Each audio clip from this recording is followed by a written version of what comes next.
So welcome everybody to this latest video on 162 Maths, and in this video we'll be going over how to use your Casio calculator to help answer some common questions involving time. Now, adding and subtracting time isn't the same as normal adding and subtracting.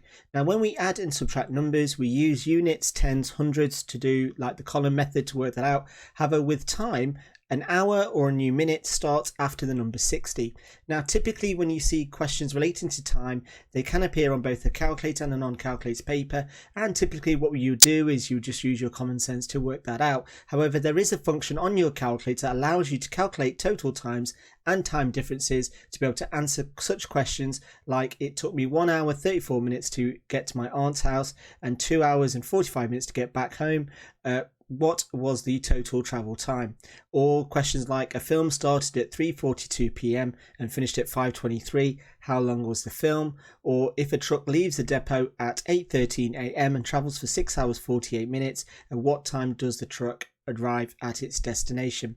Or a question where you're adding multiple times together with a mixture of minutes, seconds, and possibly hours, and also then moving on to calculating speed, which needs to be where your units of time is in one unit only, so either in minutes or seconds or hours only, not a combination, and also work with time distance questions. Now, this feature I've only ever seen on Casio calculators, which seems to be very, very popular when it comes to calculators recommended by your maths teacher to be using for your Key Stage 3 or GCSE. Now, the button that you need to look for is this one, which is the one that is just next to your negative button. So it's actually this button here you want to find. So it's one that looks like a series of full stops, commas, sort of speech marks, etc. Now, in terms of using this particular button, what you need to do is you need to use the format of hour, then minutes, and then seconds. And what this button does is it separates these. So what we're going to do is we're going to enter these times using this format. So to enter 2 hours and 53 minutes, I'm going to enter 2 and then 53. And then although it's not necessary to add the extra zeros, but you can do if you want to. So if I just load up a different Casio calculator, and as you can see, the button is exactly in the same location. So if I enter 2 and then press that, then press 53, then remember to press it again, because obviously you need to end the minutes, and that gives me 2 hours and 53 minutes. Now, if I wanted to add the 2 zeros for the seconds, again, always remember to end your answer with one of those little boxes. So you can enter your answer as 2:53, and therefore you have then added 2 hours and 53 minutes into your calculator. So to enter 7 hours and 13 minutes and 45 seconds, so that's going to be 7, 13 and 45. So again, loading up the calculator, I'm going to enter 7, press that button, then 13, then 45, and that's for 7 hours 13 minutes and 45 seconds. So then for 7 minutes and 43 seconds, that's going to be 0, 7 and 43. So again, getting the calculator up. So here, if I just reset that, so I've got 0, then press that, then 7, then 43, and again, always remember to end with that little box regardless of what you're entering. So again, what you want to do is just make sure I shouldn't be using those ratios, particularly in a maths video. So for the next one, it's going to be 5 and then 0, because 0 minutes and then 23 seconds.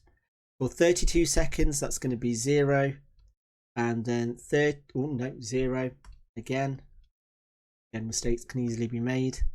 And then 32, again, remembering to have a little box at the end. Then for 3:54 p.m. Now what you want to do here is to convert into 24-hour clock. Now, although it's not essential, you could enter it as 3:54. However, if you know in your question you were going to have a change of like AM to PM, then I would strongly recommend that you convert it into a 24-hour clock. Now, most questions, unless it specifies, will allow you to work with a 12-hour or a 24-hour clock. So working a 24-hour clock just means that you don't then have to worry about entering AM or PM in your answer. So this therefore then would be 1554, which would then equal 15 with a little box, 54 end with a little box, and then for 5:12 a.m. so that's going to be in a 24-hour clock, it's going to be 05:12. So then entering that on the calculator, it's going to be 5 and then 12 with a little box next to it. Then 4:45 p.m. well, that's 16:45, so that's then going to be 16 and 45 with a little box at the end. So let's have a look at some of those returning questions, and let's have a look at how we then go on to answer such questions. So for the first one, it says it took me 1 hour 34 minutes to get to my aunt's house and 2 hours and 45 minutes to get home. What was the total travel time? So for this one, if I just write number 1, so what I'm going to do is I'm going to enter 1 hour and 34 minutes plus 2 hours and 45 minutes. And if I enter that on my calculator, so let's just load that calculator back up, move it down a little bit. So I've got 1, let's clear that. So 1:34. And again, always make sure you're ending with a little box at the end of the last number, and then it's 2:45. So here I'm just adding 1 hour 34 plus 2 hours and 45 minutes, press equals, and as you can see, that's going to add up to 4 hours and 19 minutes. Then working with question 2, so this is where I'm adding, working out the difference between 2 times. So for this, for question 2, I'm going to convert them into, now again, it's not essential because I'm not changing from AM to PM, but again, with these questions, if you are a bit nervous, then just make sure you're working with a 24-hour clock. So here I could either enter 17:23, which is 5:23 p.m. minus 15:42, which is 3:42. Press equals, and let's just load that up on the calculator and drag it down so I can see the question. So here I've got 17:23 minus 15:42. And press equals, and it comes up as 1 hour and 41 minutes. So 1 hour and 41 minutes. Now let me just quickly show you that if I didn't convert it into a mixed number, not mixed number, 24-hour clock, because I'm still working with PM to PM, then that shouldn't make a massive difference. So here 5:23 minus 3:42. Press equals, and it still gives me 1 hour 41 minutes, which is exactly the answer I was looking for. So moving on to question 3. So question 3 looks at where we're starting with the time and we're adding on the time. So here 8:15 or 8:13 rather, so that's going to be 8:13 plus, so this is the actual clock time, and I'm going to add the duration to it. So then that's going to be plus, and let's use different color, so plus 6 hours and, oh, not plus there, 48 minutes, which is the duration, and then press equals. So let's have a look. Now this is going to go into a 24-hour clock. So I've got 8:13 plus 6:48 equals, and it's 15:10. So here this is going to be 15:01 or 3:01 p.m. So then looking at question 4, it says that a series of YouTube videos lasts 13 minutes 24 seconds, 4 minutes 52 seconds and 57 seconds. What is the total duration of the videos? Now again, typically what people would do is they would do this and then 7 minutes, oh, get rid of that, 7:52 and then 57, and again that is not going to work, because again with time it resets after the 60, not after 10. So for this it's going to be 0 and then 13 And then because we're moving into seconds, we're going to include that. So there. Then it's 7 minutes and 52 seconds. Again, we need to make sure we start with a 0. And then 0, 0, 57 seconds. Because remember, this is hours, that's minutes, and that is seconds. So then if we add all of those things up, and again, making sure we're using our calculator. Now again, you can do this manually, but again, it just makes it even more difficult because remember that after 60, it then adds on to a minute or then becomes an hour. So here we've got 0, 13, 24. And again, make sure that you're ending by pressing that button. Plus 0, 7, 52.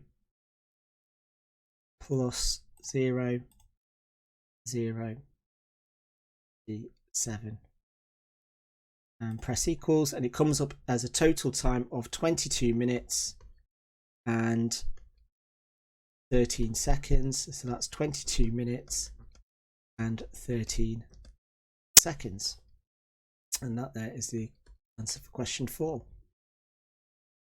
So then let's have a look at time to fraction decimals percentages conversion. So this is useful when working with speed or time distance where time needs to be in a single digit.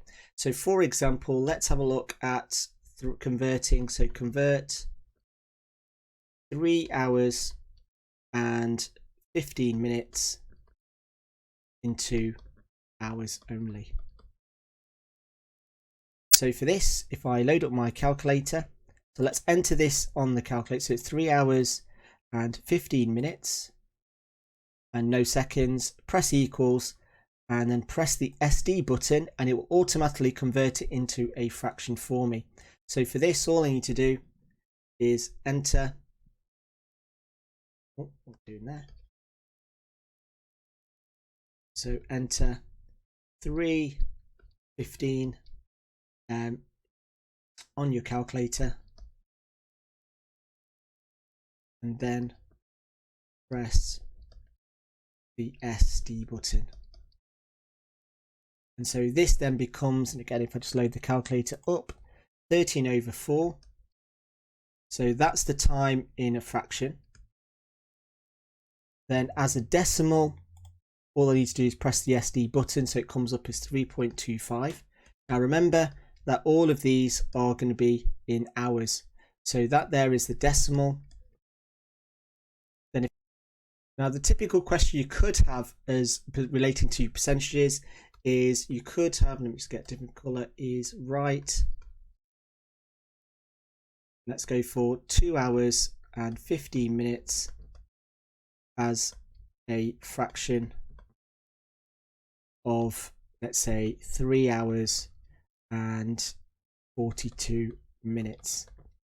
So for this, let's have a look at how we do this. So a typical question could be is, let's say you are watching, this is just a made up question. So let's say a film lasts 3 hours and 42 minutes in which 2 hours and 15 minutes is spent on a particular actor being, or actress being on screen. So for this, what we're going to do is we're going to do 2 hours and 15 minutes over 3 hours and 42 minutes, and we want to work out the percentage. So for this, let's do the conversion. So again, if I just move my calculator across, so I want 2 hours, and let's see if the fraction button works. That's what it does. So 2 hours and 15 minutes over 3 hours and 42 minutes, and press equals, and it comes up as 45/74. And if I multiply that by 100 because I want it as a percentage, it gives me an answer of 60.8%. And there we go. So that's how you can work with percentages. So let's have a look at working with speed. So with speed, what you need to do is make sure that if your time is given in mixed units, so hours and minutes, that you need to make sure that it's in just hours only. So looking at question 1, it says speed in kilometers per hour. Find the speed in kilometers per hour of a car traveling 160 kilometers in 2 hours and 10 minutes. So for this, if we just look at our time, distance, speed triangle to work that out. So with question 1, we've got the distance equaling 160 kilometers and the time is 2 hours and 10 minutes.